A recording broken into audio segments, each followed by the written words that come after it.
I was thinking, well, maybe, if I'd brought some sex inventory, I might have been able to, wake us up.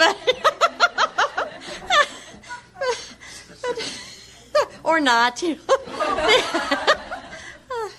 But, no, I was just thinking about what to do next, and page 100, which is going a little bit forward to chapter 7, which is all about the 12th step, and we'll go back to chapter 6, which is 5 through 11. But on page 100, probably my very favorite promise and passage in the book tells me that both me and the new woman, or man and man, have to walk day by day in the path of spiritual progress.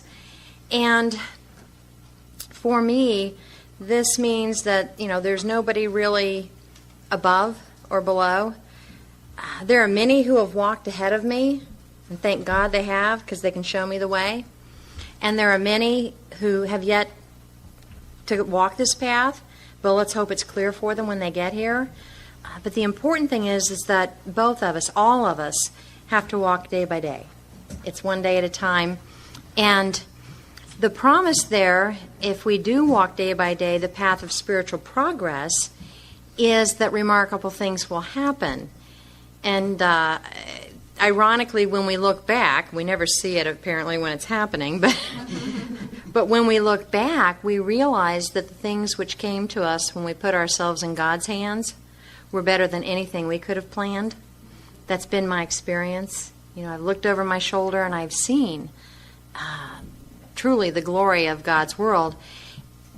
And here's the one that just grabs my heart. Follow the dictates of a higher power, and you will presently live in a new and wonderful world, no matter what your present circumstances. That has been my experience. Follow the dictates of a higher power means that I have to be fully engaged in all the steps. I can't seek God's will, yet let alone seek to follow God's will, if I'm not actively engaged in that, which is why I need the rest of all of the steps, but in particular 11. And it tells me that if I do this, if I follow God's will, in other words, I begin to live a life where I go where I'm guided, rather than being pushed by my feelings, then I'm going to live in a new and wonderful world. New meaning one I've never known before, and wonderful for me meaning God's world, not mine. And it says that's going to be true no matter what my present circumstances. And for me, that's been true no matter what my present circumstances. And I will judge circumstances. I've got a mind that will say, this is bad. This is bad, or this is good, or this is sad, or this is happy, and it doesn't matter. I get to live in this new and wonderful world. There's a story in our book, and there's a passage from that story that in my community is very, very popular, and it's about acceptance, and it's about how nothing, absolutely nothing, happens in God's world by mistake. And it irritated me for quite some time because I couldn't reconcile that with a lot of the things that go on in this world. I couldn't believe that it would be God's will that in God's world these things would happen to innocent children, or these things would happen to these folks. And what I've come to believe is every day is a day that I have a choice, that each of us has a choice. And today is a day when I can choose to seek my will. And when I do that, I get to live in my world. And it's not pretty. But when I'm seeking my will, then I exercise my will. And I am the tornado that roars through your life. And I'm not the only one. Others do too. I have another choice on a daily basis, and that's to seek God's will. And when I'm seeking God's will, I get to live in God's world. And when I'm living in God's world, everything happens right on time. And everything happens right. Not by my judgment, but everything happens right. And I wanted to go there because it is my experience, and it's one that I continue to experience, and it is looking over my shoulder. And if I get to the 9th step, as many do, and think, I'm feeling good, I don't need to go there. I'm not going to experience this unless I go there. I'm not going to live in this new and wonderful world. The the promises, the 9-step promises and all the promises thereafter don't happen just because I think about it.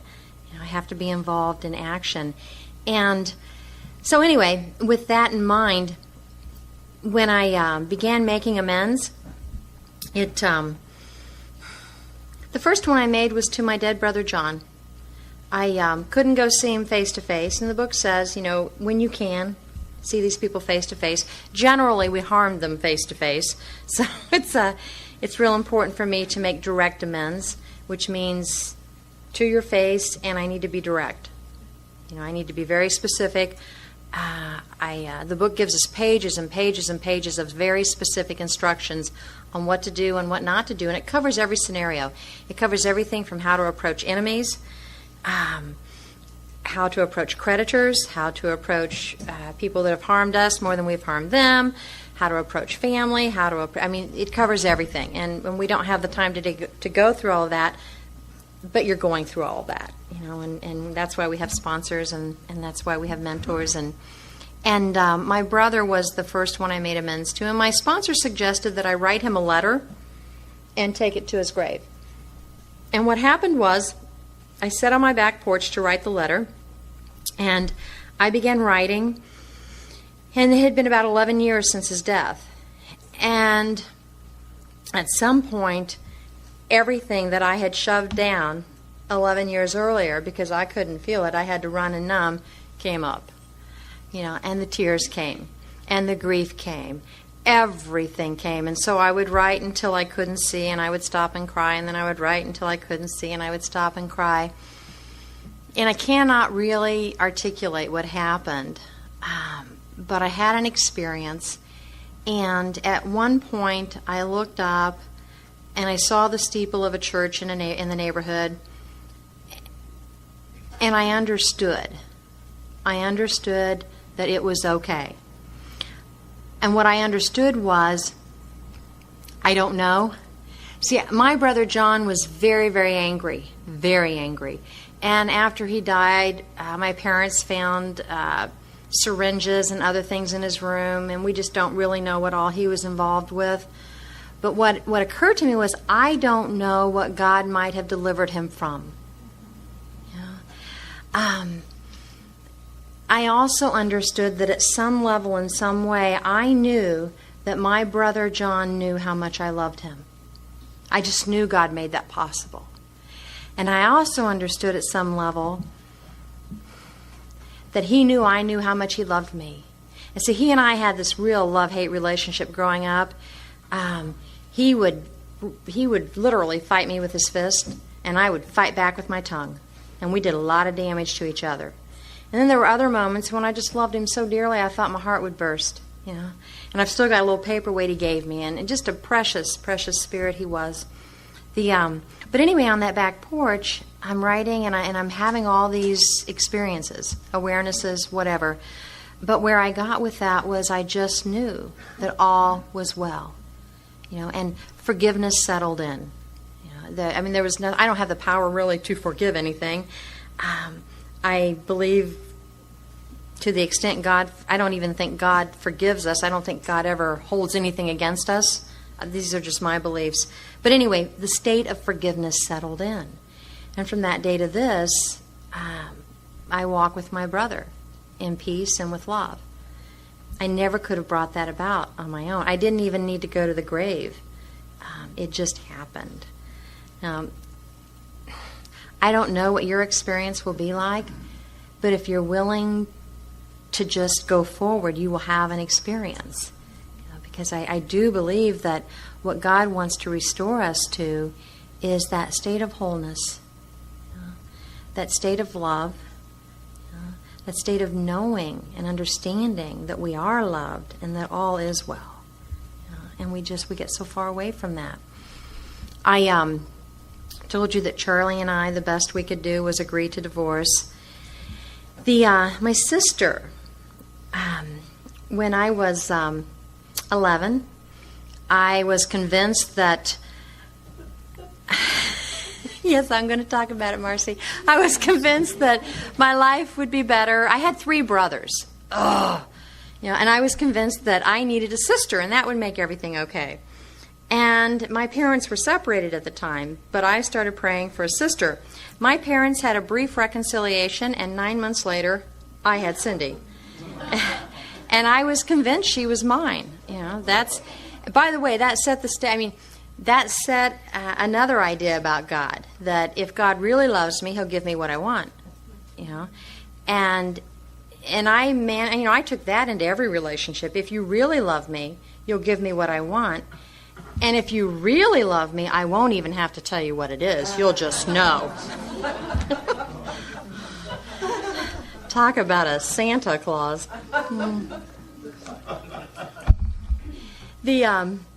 So Cindy was born. She shared my bedroom with me. And when she got up in the middle of the night, I got up with her. And truly loved her to death. And she loved me. And my parents were separated, so my mom was working some really long hours, and everywhere I went, Cindy went. Well, when I discovered alcohol, she was about 5, and I literally turned my back on that little girl. And I truly was her idol. I was her sister mom. And literally turned my back. I can remember her standing on the other side of our bedroom door, knocking and crying and wanting in. And I couldn't let her in because of what I was doing and who I was doing it with. I just walked out of her life.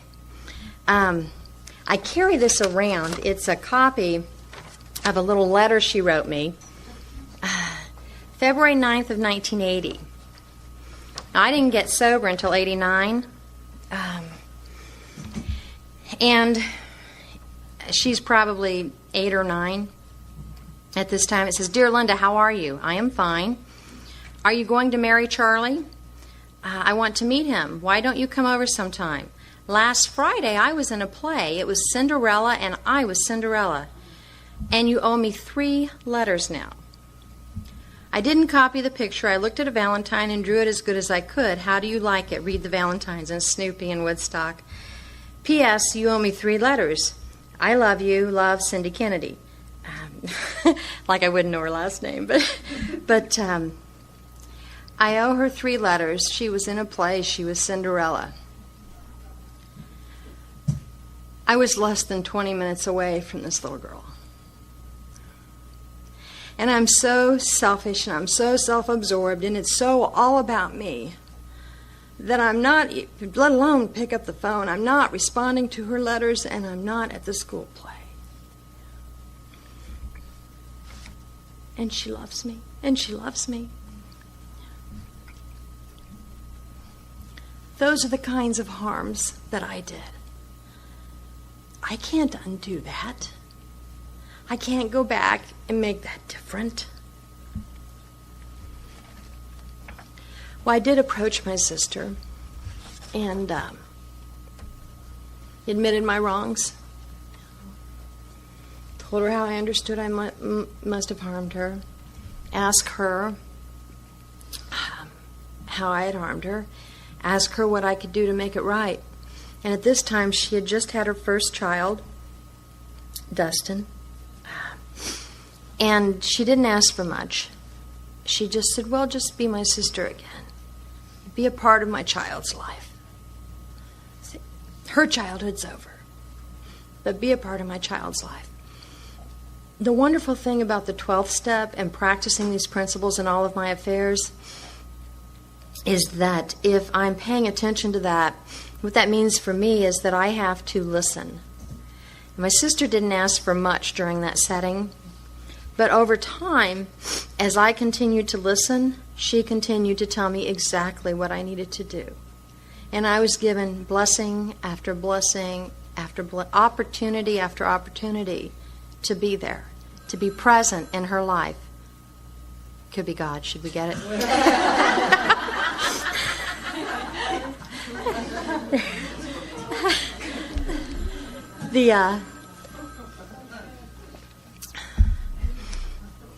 So I started listening, and I started showing up. 3 years later, It's funny, too, we get sober and all of a sudden we want everyone to, like, hand us cookies or something. You know, it's like, well, why aren't they acting any different? Don't they believe me? Yeah. 3 years later, my sister wrote me a love letter. You know, I carry it with me. I won't read it, but it's just truly. Now, 3 years later, I emphasize that. 3 years later, I had no idea where our relationship would go, but I just, you know, I was willing to go where God guided. She said, be a part of my son's life. So I started being a part of her son's life. And when her second son was born, I was there. She had a 27-hour labor, and I was there. Yeah, rubbing her back and just, you know, blessed to be there. I have 2 little nephews that I just love and adore. They are my heart. When my sister was growing up, this is a photocopy, but she would bring home pictures from school, and the original is like red and blue and yellow, and it says, I love you, Linda, Mom, Dad, in that order. My nephews they bring me similar things. This says Venom. But this is guy love, you know? This is what little boys do, and I still get pictures from the youngest one to put on my refrigerator, and they're usually things that are bleeding, and knives and guns, and I'm not getting worried yet, but my sister and I have a love affair today, and it's deep, and it's rich, and it's beautiful. And it's more than I ever hoped for or imagined or expected. There are no words for it. So I continued to make amends one at a time. And I told you that Charlie and I divorced, and Richard and I met in the rooms of AA. And I need to be totally honest, we met, we held hands, we tried to be friends. My sponsor actually chaperoned our first couple of dates. Honest to goodness. Yeah, she went with us, sat right in the middle.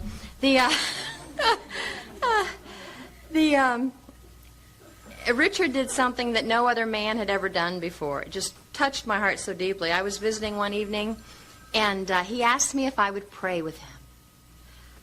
No man had ever asked me to pray with him before. And of course I'll pray with you. So we get on our knees, and we say the 3rd step prayer. And the next thing I know, he's whooshed me onto the floor, and he says, do you think it's God's will?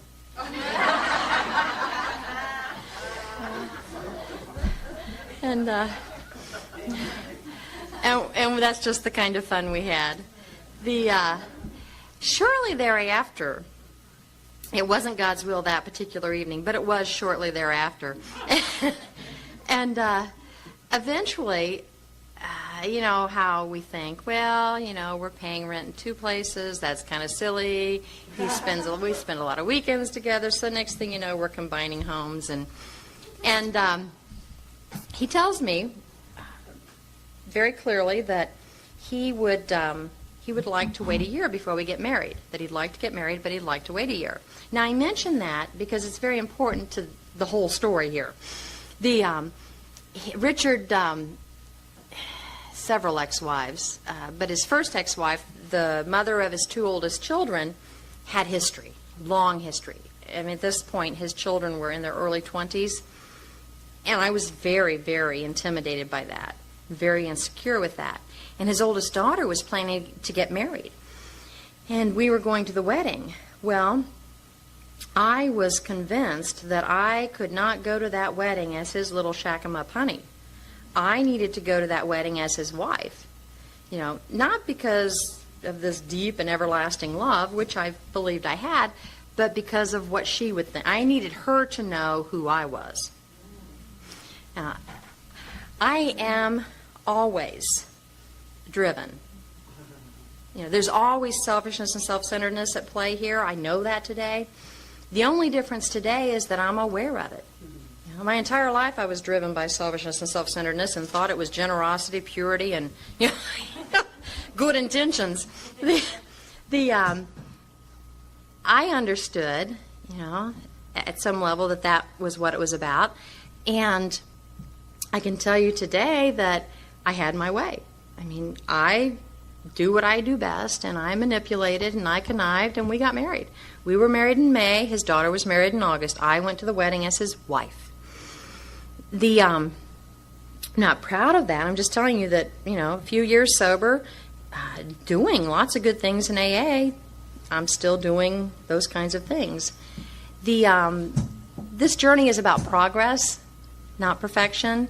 If I think I'm ever going to wake up and be St. Linda, then I'm in big trouble, because I'm not.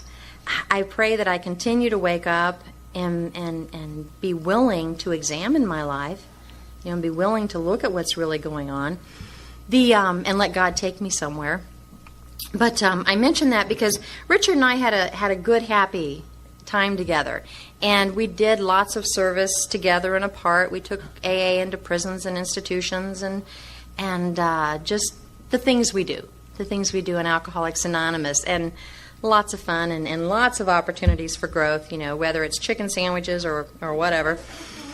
I used to refer to him as my rose, my real rose, because real roses have thorns.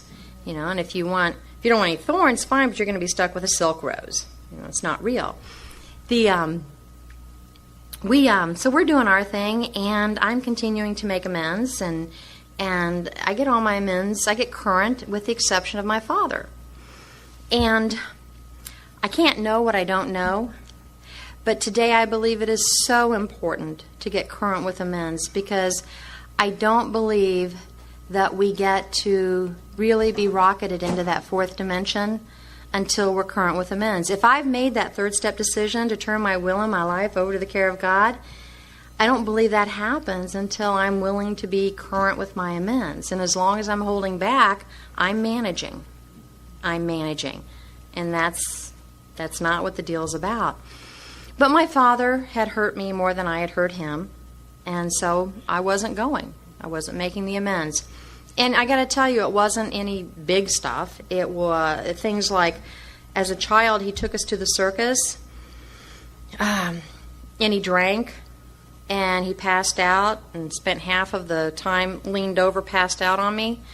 Now, I missed the fact that he took us to the circus. And what was I doing when I was drinking? I was drinking, I can tell you that. You see, my alcoholic arrogance, I couldn't see that my dad, in the middle of his disease, was willing to take his children to the circus. I couldn't see that because he might have been a real alcoholic, he couldn't not drink. All I could see was he humiliated me. It was all about how he affected me. And it was lots of little things like that. My sweet, sweet sponsor, Janet, who taught me so much, continued to teach me. And Janet taught me, she got a resentment at her sponsor. And it was justified. Her sponsor was wrong. Okay. But Janet was unwilling to do exactly what she had taught me to do. She was unwilling to inventory the resentment. She was unwilling to get free from the resentment. She hung on to the resentment. And she got sick. And she got Vicodin, and she got a drink. And I got to watch it all. And I got it. I got it. And I decided that it was time to go make amends to my father. The willingness came. So I approached my dad and sat down and admitted to him all the ways I believed I had been wrong, the usual deal. And an amazing thing happened. My father began to weep and began to tell me all the ways that he believed he had harmed me.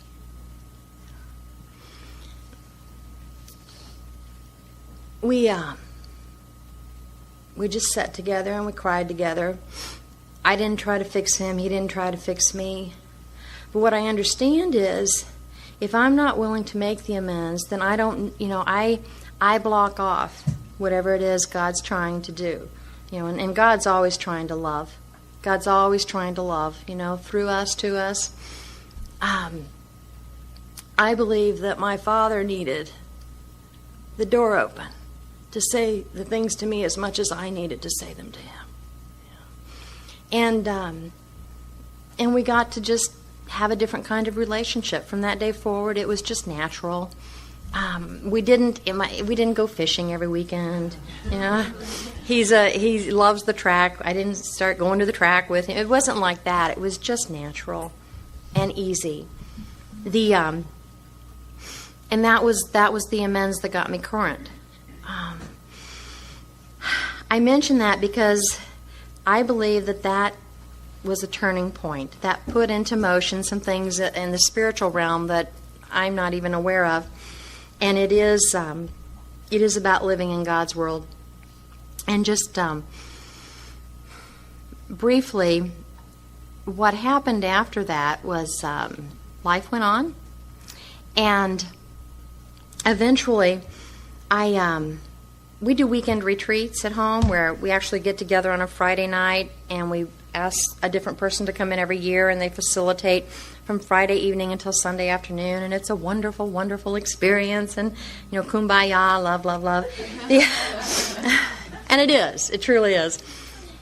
Well, Richard and I were scheduled to go to this retreat, and he backed out at the last minute, and I went on without him, and sometimes I can become so oblivious to the obvious that I miss what's right in front of my face. And I came home from this retreat, and I don't know if it was the contrast or what it was, but I finally saw that my husband was terribly angry and unhappy and seemed to be blaming me. And again, there's always at least a few motives that walk with me. I genuinely care about him, and cared about his spiritual condition, cared about his sobriety, cared about him. And at the same time, I genuinely didn't get sober to live like that.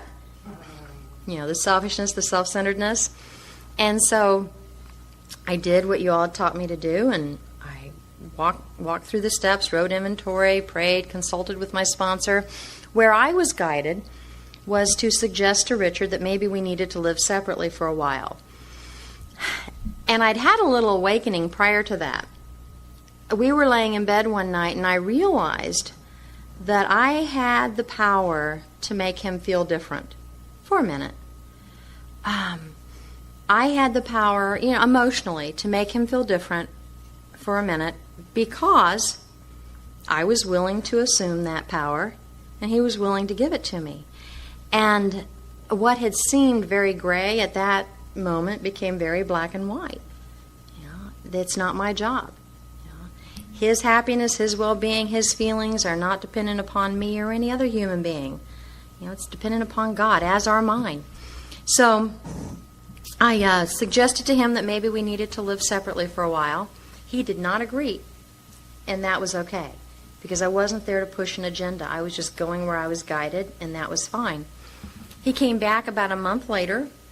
I didn't come back. We were living in the same house, but he approached me about a month later and said he thought I was right. And so he packed up his stuff and he moved into the cabin. And another journey began. I got to tell you that every day I prayed, what do I do about my marriage? What do I do about my marriage? I never, ever got an answer to that question. No email came, no burning bushes, nothing. Lots of guidance came, but nothing about that. These steps become a design for living in a way of life. The 10th step tells me that I have to continue to take personal inventory, that I have to continue to set right wrongs as I go along.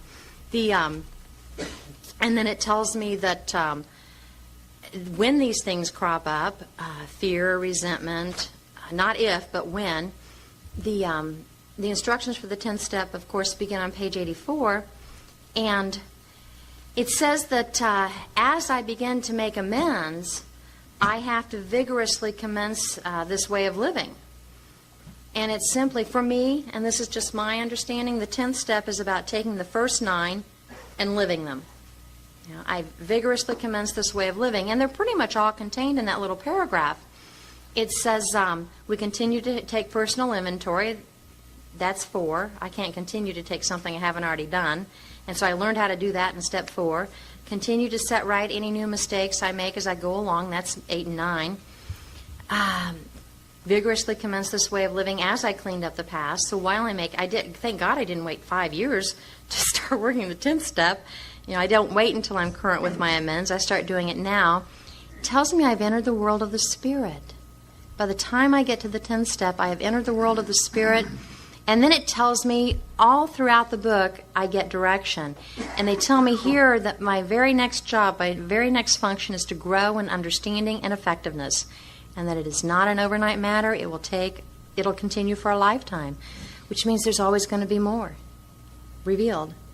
I'm never going to get to the end. Well, until I get to the end. Continue to watch for selfishness. How do I do that? I continue to watch for dishonesty, resentment, and fear. I got to tell you that at the beginning, the 10th step, I would be living for days in resentment and fear and not even know that's what I was doing. I'd just get that knot in my belly. I'd get that attitude going on. I'd get that self-righteous indignation. And it was just with practice. Eventually I suffered enough that I would, that's a resentment. And I'd sit down and write the inventory. And then with practice, eventually, it came quicker. And today, one of the best places for me is the workplace. I spend so much time there. And today, I know immediately when I want to start defending myself, I'm afraid. And so today, and I had a very recent example of that. My boss called me in, and this was just last month, and said, and he was very, very courteous. He said, basically, he liked everything about me. I loved the job I did, blah, blah, blah. But every time he and I have a difference of opinion, the short version is I get hoity-toity. I get hoity, and I want to tell him what to do. He's the boss. And for like 3 seconds, I had that feeling of wanting to defend myself, and then I thought, and I said, you're right. You're absolutely right. Thank you so much for bringing that to my attention. That is not how I do not want to behave in actions that make you feel that way, because it's not the message I want to send. And you're right. And I will be more conscious of that. What a freedom. What a freedom. I promise you that a year ago, 2 years ago, I would have been defending myself. I would have been rationalizing my actions. I would have been all over the place. One of the promises at the 10th step is we stop fighting. Later on it says, we have ceased fighting anything or anyone, even alcohol. What a freedom. Now that doesn't mean that if someone's not right, I say they're right. I haven't had that experience really. But he was right, and I was able to get it like that. But that's after 15 years. I'm sometimes slowly. But if I practice, then when these things crop up, I see them more quickly, and I know exactly what to do. And I have to wear them for a while to recognize them. I know after many, many experiences in the office where I've had times where I've had to excuse myself because I knew if I didn't, I was going to reach across the table and do physical harm.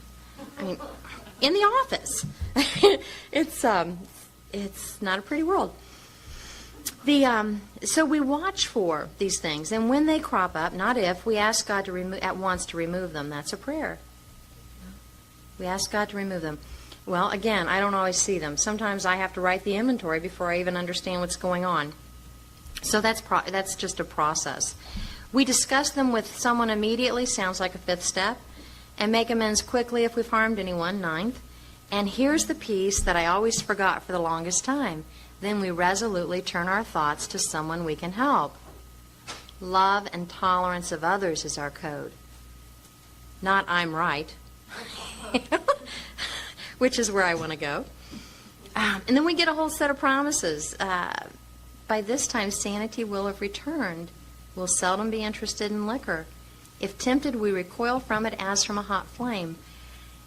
I understand today that I am powerless over alcohol. I understand today that I do not choose not to take a drink. I don't choose not to take I cannot take a drink today. God has restored me to sanity. I can no more choose to take a drink today than I could choose not to take a drink 16 years ago.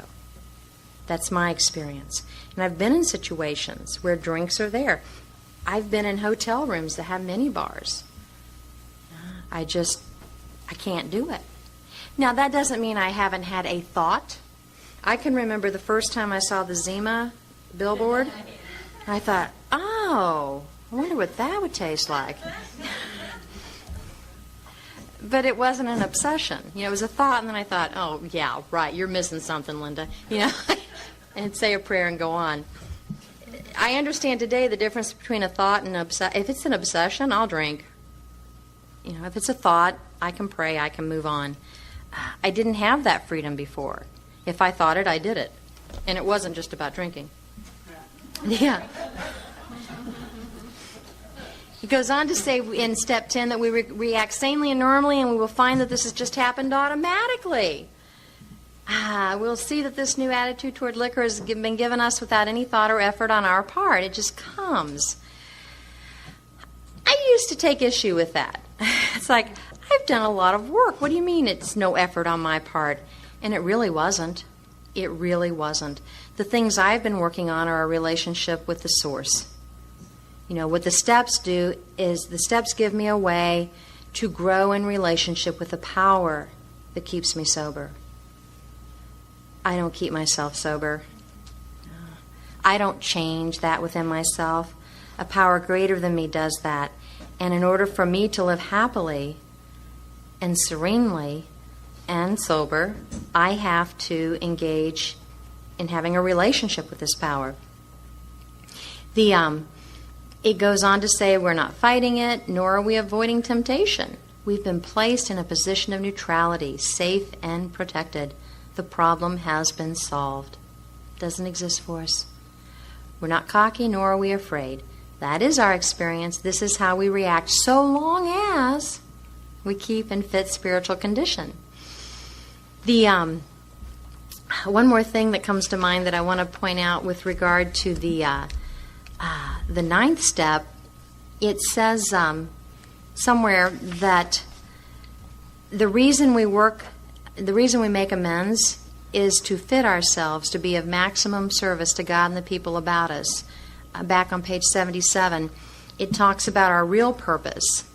And I missed a small word in that the first time I read it. It says our real purpose is to fit ourselves to be of maximum service to God and the people about us. And I lost the to fit. And what I heard was my real purpose is to be of maximum service to God and the people about me. So I was saying yes to everything. There was no prayerful consideration. There was no thought about what other commitments do I have? How much sleep do I really need? Should I make time for dinner? No, it was just, I'll do it. And then I would start raving nuts. There's a wonderful little story that has nothing to do with AA, but it's about two wood choppers. There's probably a more technical term for that. But these two wood choppers, one decides to challenge the other to a contest. And he says, I'll bet I can chop more wood in a day than you can. And so they agree, and they meet, and they get together at sunrise, and they're going to chop until sunset. And the first guy's just working, chopping. And mid-morning, he looks over, and he sees the other guy sitting down. Phew. Okay. Keeps chopping. Later, around lunchtime, he looks, and the other guy's sitting down again. Think, well, this is going to be a cinch. What's this guy thinking about? And this happens a few more times during the day. Well, at the end of the day, they're comparing. The first guy can't believe it. He said, I don't get this. I chopped all day long. I looked over here, and at least 3 or 4 times today I saw you sitting and doing nothing, yet you've chopped more wood. I don't understand this. How'd this happen? And the second guy says, well, what you didn't see was every time I sat down, I was sharpening my saw. And that's why I need prayer and meditation. That's why I need the 11th step. I've got to pause. I've got to sharpen my saw. Otherwise, I'm just who I was before, but I'm real busy doing it. And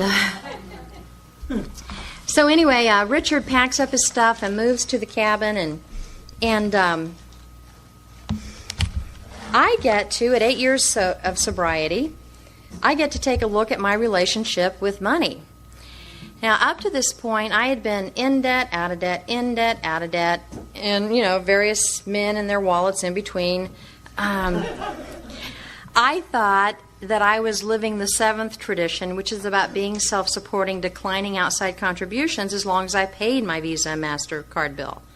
The fact that there were thousands and thousands of dollars charged up on them, for me, that just wasn't a problem.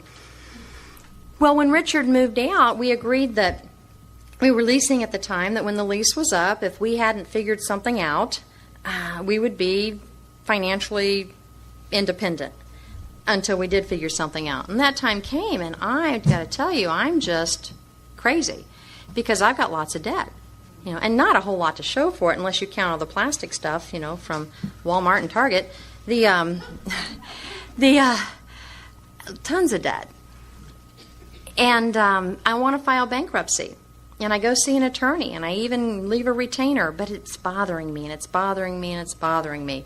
And a lot of people, loving, well-intended people in this program, were supporting me with that.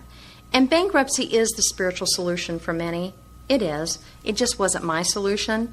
And the book tells me that I have to face my creditors. I have to lose my fear of my creditors. And for me, I just... this wasn't about some medical trauma, that I couldn't take care of. This was about Visa and MasterCard and clothes and makeup and junk, okay?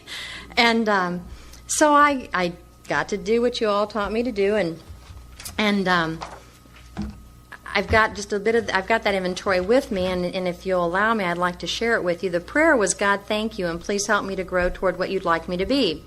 I understand intellectually that I should pay my bills, but in my heart, I want the easier, softer way of bankruptcy. I'm angry at myself. Why? Because I can't buy what I want to for people for Christmas and or birthdays. It affects my self-esteem. I think I'm someone who ought to be able to buy gifts for others. I hold myself in higher esteem than all the other people in the world who can't buy gifts for others. Ego places me above others. It affects my ambitions. My plans for a happy Christmas and birthdays always include gifts. It affects my personal relationships. I've always used gifts as a way to show my love and appreciation of others. It affects my security. Of course, what will they think? If I don't show up with good gifts, what will they think?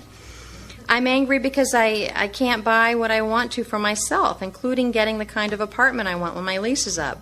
It affects my self-esteem. I think I ought to be earning enough and or be able to manage my finances to the degree that I can provide for my own needs and some wants. It affects my security. Things, clothes, cosmetics, outings, household goods, they all make me feel a part of, equal to, and okay. Sound familiar?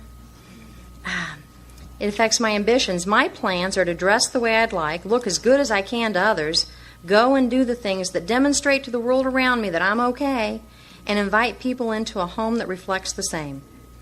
It affects my personal relationships. Friends may not invite me to join them if they think I can't afford it, or worse, they might feel compelled to treat me out of pity, and for God's sake, don't feel sorry for me. I'm angry because I got myself into all this debt, and I'm angry that there's no easy way out of it. I won't accept responsibility for it. It affects my financial security. I could have the things I want if it weren't for the debt. Duh. It affects my ambitions. If I commit to paying my bills, I can't live the way I'd like to materially. It's all about me. Self-esteem. I'd like to find a way to file bankruptcy and not experience guilt. I'd like to be a thief without spiritual consequence. I hold myself in higher esteem than the rest of society. I'm so special, the rules shouldn't apply to me. And then when I sat in the prayer and meditation, I realized that I'm not really so angry with myself as I am afraid. I'm afraid that I can't buy gifts for the people I love. I'm afraid that I can't buy what I want to for myself. I'm afraid of not getting the right kind of apartment. I don't like my symptoms, the moodiness, the sadness, and the immature attitudes and actions. I'm spiritually sick. How can I help myself? God, save me from being angry. My mistakes. I'm selfish. My gift giving always includes the hope that they will like me more, love me more, know that I love them more, and thus create closer, more secure relationships. I will be your favorite, your best, aunt, sister, daughter, fill in the blank. I'm dishonest. This one's obvious. I spend money I don't have. I'm willing to live the lie to get what I want and need. I'm self-seeking. I crave the self-gratification of gift-giving so much that I've been willing to go to any lengths in my debt. I'm frightened. I've always been so afraid that they won't know how much I love them. I'm selfish. I don't want to give up personal pleasures in order to meet financial responsibilities. 8 years sober. I want to keep my cake while I'm eating it too. I'm dishonest. I don't want others to know the truth about my finances. I'm self-seeking. I want to look okay to others in order to feel okay with me. I'm frightened. I'm afraid I'll lose or won't get the things that make me feel okay. I'm selfish. I don't want to let go of my money for bills. I'm dishonest. I got here because I wasn't honest with myself or others about my finances. My financial actions were always dishonest and never reflected what I could really afford. I'm self-seeking. I hang on to these immature ways because they allow me to do what I want rather than what I should. I'm frightened. I'm afraid that that part of the change in the 7th step will be learning to live with poverty. And then my prayer was, I've been wrong in living such a dishonest life. Where was I wrong? I've put myself in a position where I could not help anyone financially if they asked. I must become willing to be honest and live honestly regarding my finances. And then I took those fears, and there were 3 of them. I'm afraid I won't have what I want. Why? How does self-reliance fail me? I depend on so many things to make me okay. And no matter how much I plan or scheme outcomes, I always end up lacking something. I don't have any ultimate control over whether or not I will have what I want. Self-sufficiency fails me, always has, always will. I'm afraid that others won't think of me the way I'd like them to. I still depend on what others think of me for a sense of self-worth. No matter how nice my clothes, cosmetics, cars, or stuff, I can still feel less than. I'm depending on what I project out to you and get reflected back from you for my emotional security. This is precarious at best and never works on any long-term basis. I'm afraid I'll never change. Why? Because it's true. In that I will never change on my own. Of myself, I am nothing. I have no power. It doesn't matter how many new budgets I write or how many coupons I clip or how much whistling in the dark I do, I can't change me. Even a blind man could see that. Why couldn't I? What a freedom. I can stop trying. Thank you, God. And then the solution, what a different basis of living would look like, is stop being so arrogant and trust God. He has always filled my cup and always will. And then I got a piece on my mom. And moms, I don't know about you, but my mom has been a multiple inventory kind of thing, and more is revealed. And this, I think, well, it's the last piece that I'm aware of. There may be more yet to come. But then I went on to write, things do not equal love. Do you hear that, Mom? Things do not equal love. I know love, and yet I keep going back to the space of denial and lack. Help me, God. See, my mom still is like that. She does not know how to show love other than that way. And she doesn't know any other way. And she will literally give you the coat off her back, literally, because she loves you so much. And I got that things don't equal love. And I know the different kind of love. You've given me that. Thank you, God. Help me understand your will. What role would you have me play? Please remove my fear and direct my attention to what you would have me be. I am yours, God. Change me as you will. And while you're doing that, I'll make a list. Thank you. I dance, I sing, I smile for freedom. Something happened, and I understood that I do know love. There is no deprivation here, and I was willing. And so I contacted a not-for-profit deal agency, and they negotiated with my creditors and got interest to stop being assessed. And anyway, I made the best deal possible to pay them back, not the best deal for me, and entered into a 5-year get-out-of-debt program. It was pretty significant. I had to abandon all credit cards, all rights to credit, which meant I had to live on a cash, financially honest. It meant if I don't have it, I can't spend it. It also meant an entirely different standard of living because, a huge amount was going to be paid every month on this deal. And so I'm at a family birthday party, and this is where if we just go where God guides us, everything happens right on time. I'm at a family birthday gathering and sharing with my family that I'll be looking for a different place to live, much different place to live. And everyone at that table invited me to come into their homes for as little or as long as I wanted. I mean, I am the person that just roared through their lives. And 8 years later, they're all opening their homes to me. Well, after some prayerful consideration, I moved into my sister's, and a little bitty bedroom. I've had closets this size, but a little bitty bedroom, and I got to share a bathroom with my nephews.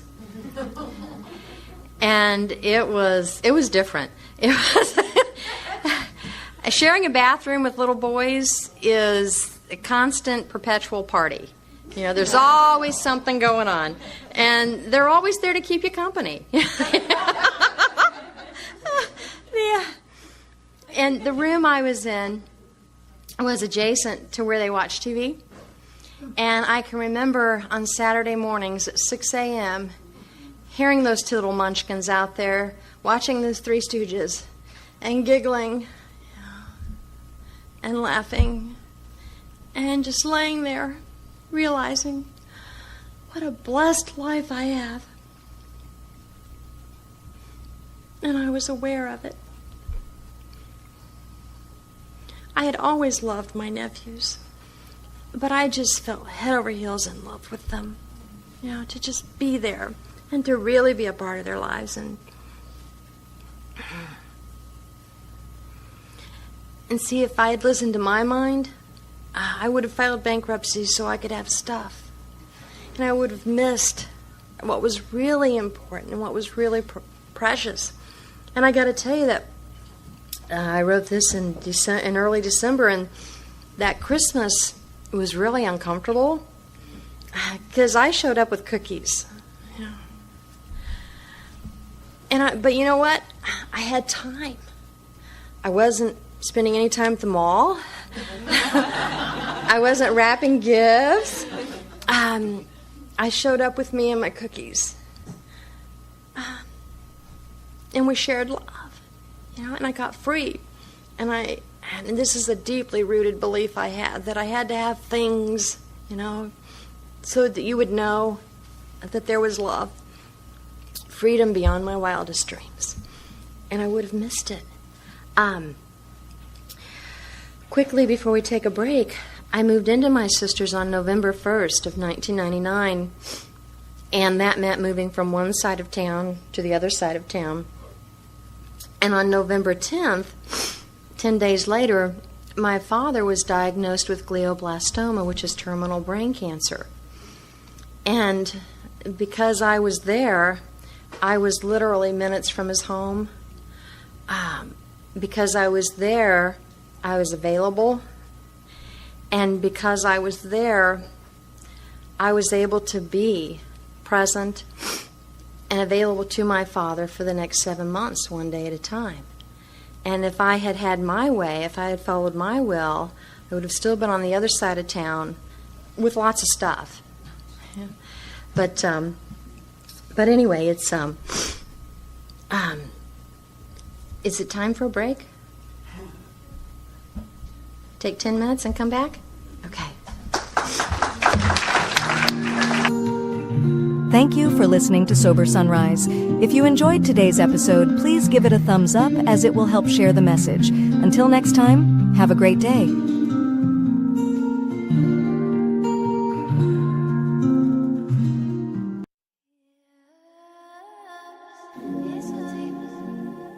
Welcome to Sober Sunrise, a podcast bringing you AA speaker meetings with stories of experience, strength, and hope from around the world. We bring you several new speakers weekly, so be sure to subscribe.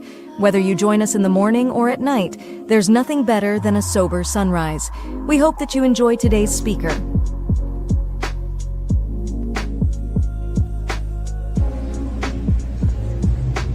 My name is Clancy Amos Linden. I'm an alcoholic. I'm very glad to be here tonight, safe and sane and sober, because I didn't used to be, and I may not be again someday, because that's a waiting trap for everybody like us. But I'm feeling good tonight. I had my birthday this week, and got a year older in AA, and made me feel good. I was the first speaker of this meeting. I was just thinking back in the 1970s or late 1960s, and that time you spoke for 2 weeks, so you could say what you had to say the first week, and the second week you just sneered, took questions. But I'm glad we're down to this, and I hope we catch our rent tonight. I belong to a group that we pay $1,000 a night, which is a little more heavy than you pay. But we're more sincere, I guess. Or our landlord is. Anyway, one of the great problems I've been sober a long time. I look back at one of the great problems I had in my early sobriety, when I was in and out, I could not believe I was an alcoholic. And I see a lot of that when I work with people today. What are you waving for back there? Are you waving for any reason? Just, Jesus, dummy. I'm not judging anyone.